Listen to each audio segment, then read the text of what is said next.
खुलुमबाय लोगोफोर, बड' इनफ' पइन्ट चेनेलाव नोंथांमोनखौ गोजोन फुंबिलिनि बयनिसिमबो गाहाम हामलायथि बावहरग्रोनाय जाबाय।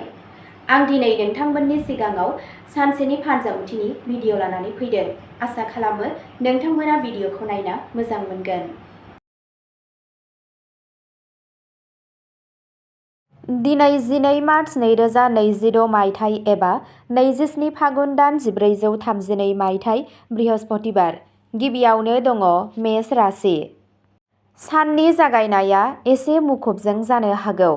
नोंथाङा हरखाब खामानि थिलियाव मोनसे गोदान बिबान मोननो हागौ। जाय खामानिखौ नोंथाङा गोबाव समनिफ्रायनो दोनथ'गासिनो दं, बेखौ दिनै फोजोबनायनि खाबु मोनगोन। नोंथाङा सासे गागि सुबुंनिफ्राय गोनां बोसोन मोननो हागौ। रांखान्थियारि बिथिङाव सांग्रां जा। फिसा फिसा रां थिसननाया इयुनाव मुलाम्फा होनो हागौ। नखरनि सोद्रोमाजों मोनसे गोनां सावरायनाय जानो हागौ। सोरबा गोजाम लोगोखौ लोगो हमज्लायनाया नोंथांनि गोसोआव खुसि लाबोनो हागौ। सावस्रिया नर्मेल जागोन, नाथाय नोंथाङा मेंनाय मोनदांनो हागौ। मोनाबिलियाव नोंथाङा माबा मोनसे मोजां खौरां मोननो हागौ। नोंथांनि दिनैनि खाफालगोनां दिगा जादों सा-सानजा, खाफालगोनां अनजिमाया जादों 12 आरो खाफालगोनां गाबआ जादों गेरुआ गाब। वृषभ राशि। दिनै नोंथाङा गावनि थिरांथाफोराव धैर्य लाखिनांगोन। नोंथांनि खामानि मावनाय जायगायाव लासै लासै दावगानायखौ नुनो मोनगोन। मोनसे गोजाम खामानिनि फिथाइ दिनै फैनो हागौ। रांखान्थियारि बिथिङाव गोजोननि नेरसोन दं। गोबाव जानाय रांखौ मोनफिननायनि जाथावना दं। नोंथाङा नखरजों सम बारहोनो खाबु मोनगोन। गोसोआरि हेफाजाबा सासे खाथि सुबुंनिफ्राय फैगोन। फालांगियाव फिसा फिसा मुलाम्फा जानो हागौ। सावस्रिया मोजां जागोन, नाथाय जानाय आदाराव गोसो हो। नोंथाङा मोनसे गोदान मावथांखिनि सायाव खामानि जागायनो साननो हागौ। समाजारि मान आरो सनमानआ बांगोन। साना समानथि जागोन। नोंथांनि दिनैनि खाफालगोनां दिगा जादों साहा, खाफालगोनां अनजिमाया जादों 5 आरो खाफालगोनां गाबआ जादों रेजें गोथां गाब। मिथुन राशि। दिनै नोंथांनि गोसोआ गोदान गोदान सानस्रिजों बुंफबनाय जागोन। नोंथांनि सोदोबफोरा खामानि थिलियाव बेसेन गोनां जागोन। मोनसे गोनांथार सावरायनायाव नोंथांनि बिफावआ बांनो हागौ। मोनसे गोदान बिथांखिनि सायाव खामानि मावनो जुरिजेननायनि बेयो मोनसे मोजां सम। फरायसाफोरा गावसोरनि फरायनायाव एकाग्रताखौ बांहोगोन। नोंथाङा लोगोफोरनिफ्राय हेफाजाब मोननो हागौ। रांखान्थियारि हालोदाव जौगानायनि नेरसोन दं। नोंथाङा हरखाब एसे बिबांनि रां मोननो हागौ। नखरनि आबहावाया गोजोनथाव जागोन। नोंथाङा सोरनिबा बाहागिनिफ्राय मोजां खौरां मोननो हागौ। सावस्रिया सरासनस्रा जागोन। साना थुलुंगाखांनाय आरो गोहोजों बुंफबनाय जागोन। नोंथांनि दिनैनि खाफालगोनां दिगा जादों सोनाब, खाफालगोनां अनजिमाया जादों 16 आरो खाफालगोनां गाबआ जादों गोथां गाब। कर्क राशि। दिनैनि साना एसे गोसोआरि महरै सेनसिटिभ जानो हागौ। नखरजों सोमोन्दो गोनां मोनसे बाथ्रा नोंथांनि गोसोआव फैनो हागौ। लासै लासै खामानि थिलिनि थासारिफोरा नोंथांनि फारसे दावगागोन। गोजौ मावख'गिरिफोरा नोंथांनि खामानिखौ बाख्नायनो हागौ। हा एबा सम्पथिजों सोमोन्दो थानाय आयदाफोरा दावगानो हागौ।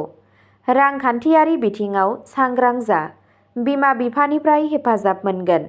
धोरोमारि हाबाफोराव गोसो गुदुं जानाया बांनो हागौ। मोनसे गुसुं दावबायनायनि जाथावना दं। सावस्रिया सरासनस्रा थागोन। गावनि गोसोखौ सिरि लाखिनो नाजा। साना मोजां फिथाइजों जोबनो हागौ। नोंथांनि दिनैनि खाफालगोनां दिगा जादों सानजा, खाफालगोनां अनजिमाया जादों 3 आरो खाफालगोनां गाबआ जादों गुफुर गाब।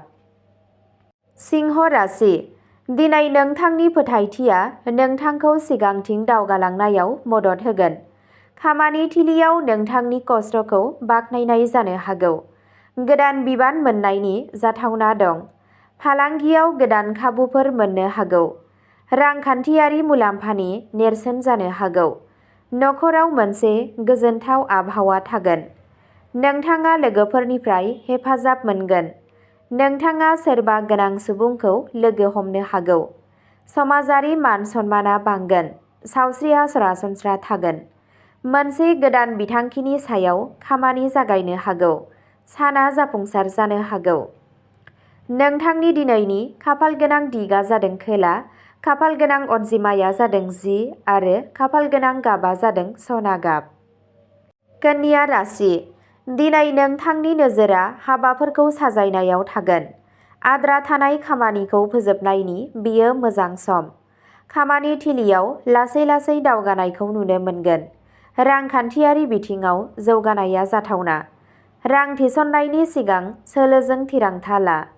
नोंथाङा नखरनिफ्राय हेफाजाब मोनगोन। फरायसाफोरनि थाखाय फरायनायाव जाफुंसारनायनि नेरसोन दं। नोंथाङा लोगोफोरनिफ्राय मदद मोनगोन। सावस्रिया सरासनस्रा थागोन। समाजारि हाबाफोराव बाहागो लानो खाबु मोननो हागोन। नोंथांनि गोसोआव मोजां गोहोआ थागोन। साना मुलाम्फा गोनां जानो हागौ। नोंथांनि दिनैनि खाफालगोनां दिगा जादों सोनाब खोला, खाफालगोनां अनजिमाया जादों 7 आरो खाफालगोनां गाबा जादों रेजें गोथां गाब। तुला राशि, दिनै नोंथांनि थाखाय समानथि लाखिनाया गोनांथार जागोन। नोंथाङा नोंथांनि खामानि थिलियाव गोदान बिबानफोर मोननो हागौ। रांखान्थियारि मुलाम्फानि नेरसोन दं। मोनसे गोजाम थालांनाय खामानिया आबुं जानो हागौ। रमान्टिक सोमोन्दोआव गोदै जानाया बांगोन। नखराव गोजोन थागोन। नोंथाङा लोगोफोरनिफ्राय हेफाजाब मोनगोन। दावबायनायनि खाबु मोननो हागौ। सावस्रिया सरासनस्रा जागोन। समाजारि मान सन्माना बांगोन। मोनसे गोदान बिथांखिनि सायाव खामानि जागायनो हागौ। साना मोजां जागोन। नोंथांनि दिनैनि खाफालगोनां दिगा जादों सोनाब, खाफालगोनां अनजिमाया जादों 14 आरो खाफालगोनां गाबा जादों गलापि गाब। वृश्चिक राशि, दिनै नोंथांनि साहस आरो खोमसि फोथायनाया नोंथांखौ जाफुंसारनायनि फारसे लांनो हागौ। खामानि थिलियाव दावगानायनि खाबुफोर सोमजिनो हागौ। रांखावरि मुलाम्फा जानायनि जाथावना दं। नखराव गोजोन थागोन। धोरोमारि हाबाफोराव गोसो गुदुं जागोन। नोंथाङा सोरबा गोजाम लोगोखौ लोगो हमनो हागौ। मोनसे दावबायनाया मुलाम्फा गोनां जानो हागौ। सावस्रिया सरासनस्रा जागोन। समाजारि मान सन्माना बांगोन। मोनसे गोदान बिथांखिया जाफुंसार जानो हागौ। समा नोंथांनि फारसे थागोन। साना गोथार जागोन। नोंथांनि दिनैनि खाफालगोनां दिगा जादों खोला सोनाब, खाफालगोनां अनजिमाया जादों 9 आरो खाफालगोनां गाबा जादों मै गाब। धनु राशि, दिनै खाफालआ नोंथांनि फारसे थानो हागौ। मोनसे गोदान बिथांखिनि सायाव खामानि जागायनो हागौ। रांखान्थियारि मुलाम्फानि इसारा थानो हागौ। फरायसाफोरा फरायनायाव जाफुंसार जागोन। बैसोगोराफोरनिफ्राय मदद मोनगोन। दावबायनायनि खाबु मोननो हागौ। नखराव मोनसे गोजोनथाव आबहावा थागोन। मोनसे गोदान खाबु मोननो हागौ। सावस्रिया मोजां थागोन। आद्रा थानाय रांखौ मोनफिननो हागौ। फोथायथि बांगोन। साना गोथार जागोन। नोंथांनि दिनैनि खाफालगोनां दिगा जादों सा सानजा, खाफालगोनां अनजिमाया जादों 18 आरो खाफालगोनां गाबा जादों गोमो गाब। मकर राशि, दिनै नोंथांनि खस्थ'नि फिथाइखौ मोननायनि जाथावना दं। खामानि थिलियाव गोदान बिबानफोर मोननो हागौ। रांखान्थियारि बिथिंफोरा जौगागोन। फालांगियाव मुलाम्फा जानो हागौ। नखराव मोनसे गोजोनथाव आबहावा थागोन। लोगोफोरा हेफाजाब होगोन। मोजाङै साननानै रां खाथाय। सावस्रिया सरासनस्रा जागोन। समाजारि मान आरो सन्माना बांगोन। मोनसे गोदान बिथांखिया जाफुंसार जानो हागौ। समा मोजां जागोन। साना मुलाम्फा गोनां जागोन। नोंथांनि दिनैनि खाफालगोनां दिगा जादों साहा, खाफालगोनां अनजिमाया जादों 6 आरो खाफालगोनां गाबा जादों रोजा निला गाब। कुम्भ राशि, दिनै गोदान खाबुफोर ओंखारनो हागौ। सोरजिलु खामानियाव जाफुंसार जागोन। लोगोफोरनिफ्राय हेफाजाब मोनगोन। रांखान्थियारि मुलाम्फा जानो हागौ। मोनसे गोदान बिथांखिनि सायाव खामानि जागायनो हागौ। समाजारि बिथिङाव मान सन्माना बांगोन। दावबायनायनि मिजिं थानो हागौ। सावस्रिया मोजां जागोन। हरखाब मुलाम्फा जानायनि जाथावना दं। गोसोआ खुसि जागोन। गोदान सोमोन्दो दानो हागौ। साना मोजां जागोन। नोंथांनि दिनैनि खाफाल गोनां दिगा जादों सोनाब साहा, खाफाल गोनां अनजिमाया जादों 21 आरो खाफाल गोनां गाबा जादों अख्रां गोथां गाब। मीन राशि। दिनै नोंथांनि गोसोआ गोसोआरि सानस्रिफोरनि फारसे गिदिंनो हागौ। नखरनि सुबुंफोरनिफ्राय हेफाजाब मोनगोन। रांखान्थियारि हालोदा साबसिन जानो हागौ। मोनसे गोदान बिथांखिया जाफुंसार जानो हागौ। सावस्रिया मोजां जागोन। धोरोमारि हाबाफोराव गोसो गुदुं जागोन। मोनसे गोजाम जेंनाया सुस्रांजानो हागौ। गथ'साफोरनिफ्राय गोजोननाय मोनगोन। दावबायनाया मुलाम्फा जागोन। मोनसे गोदान खाबु मोननो हागौ। फोथायथि बांगोन। साना गोजोनथाव जागोन। नोंथांनि दिनैनि खाफाल गोनां दिगा जादों खोला सानजा, खाफाल गोनां अनजिमाया जादों 4 आरो खाफाल गोनां गाबा जादों रेजें गलाब गाब।